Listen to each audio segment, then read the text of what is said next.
Vamos a plantearnos en esta nueva lección cómo promover el uso, la consideración de la adaptación al cambio climático en el proceso de planificación de las áreas protegidas y posteriormente en la gestión, y qué papel pueden jugar las áreas protegidas en todo este proceso. Las áreas protegidas, como ya se ha comentado, suponen una superficie muy relevante del territorio español, un 27%, y son muy importantes o pueden jugar un papel muy importante en las estrategias frente al cambio climático, no solo por esta cuestión de ser tan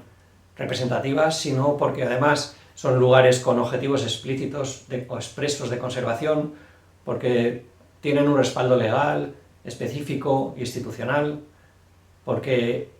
en ellos hay estructuras de gobernanza propias y originales, como patronatos, juntas rectoras, foros en los que los vecinos, la población local toma decisiones de manera consensuada, en mayor o menor grado, pero que no existen en otros territorios,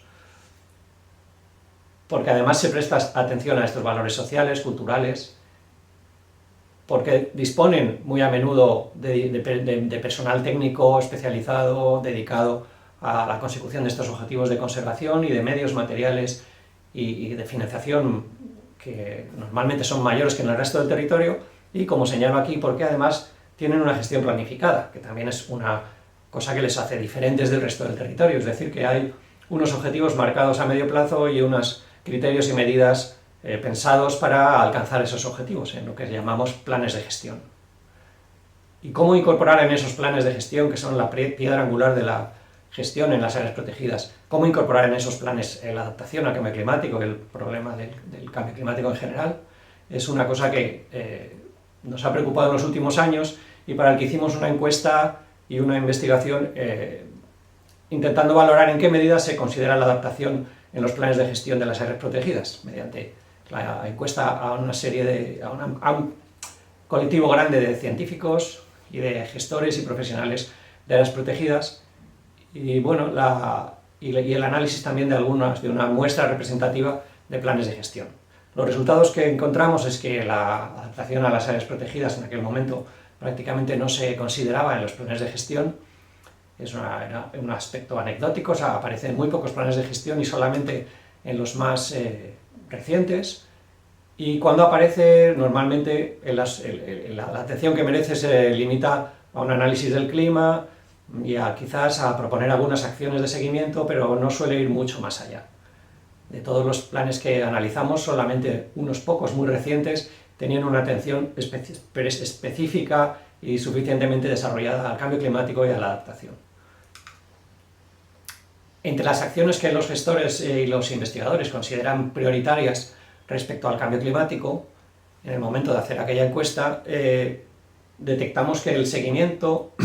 y la generación de conocimientos son las que se consideran prioridades más inmediatas o más acuciantes, y que el resto de acciones pues reciben de momento una atención menor, el desarrollar acciones de adaptación propiamente dichas, aunque en ningún caso los gestores determinarán que es suficiente con no hacer nada, como podéis ver en el gráfico.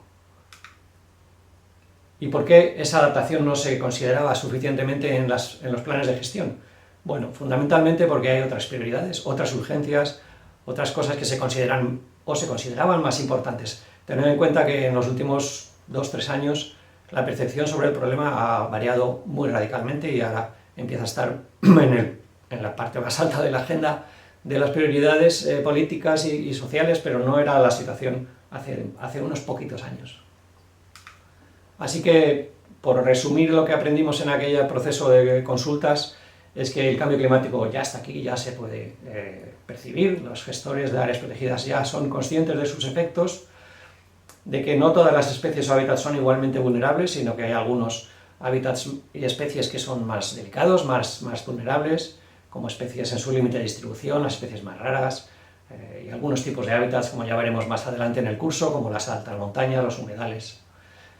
Que el cambio climático apenas se considera en la gestión, no es una prioridad en los planes de gestión, hay pocos proyectos de adaptación actualmente en marcha, algo que está cambiando según estoy hablando, y que aunque existe un amplio conocimiento científico, la transferencia de este conocimiento a la gestión es incompleta o no es eficiente. No es utilizado todo el conocimiento por los gestores, pues o porque no existen herramientas suficientes o porque no hay esos mecanismos de transferencia de los resultados de la investigación a la gestión. Así que esta es la reflexión que nos lleva a plantear que es necesario incluir la adaptación en lo que denominamos el ciclo de la gestión, que quizá algunos ya conozcáis, y que es el proceso lógico que se suele explicar siempre que se habla de la gestión de un espacio protegido. Un espacio protegido tiene unos objetivos generales, y la planificación consiste en empezar con un diagnóstico que determine qué problemas existen en ese área protegida que impiden alcanzar esos objetivos generales, generalmente de conservación de especies, de hábitats, de patrimonio cultural, natural.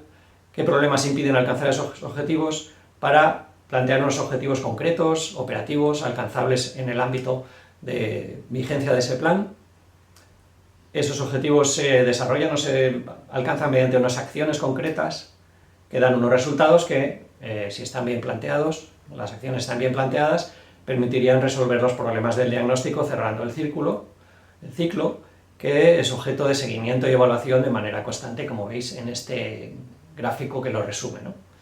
Bueno, pues en casi todas o en todas las fases de ese ciclo es posible prestar una atención especial al cambio climático y a la adaptación, tanto en la definición de objetivos, pensando en objetivos de adaptación a largo plazo, desde luego en el diagnóstico y identificando los problemas y efectos derivados del cambio climático, en la definición de objetivos, por supuesto en la identificación y puesta en marcha de acciones de adaptación que permitan mejorar la capacidad de respuesta al cambio climático que esperamos. Este es el marco teórico en el que nos hemos movido y en los últimos años hemos desarrollado algunos casos piloto que os mostraremos en la siguiente lección. Muchas gracias.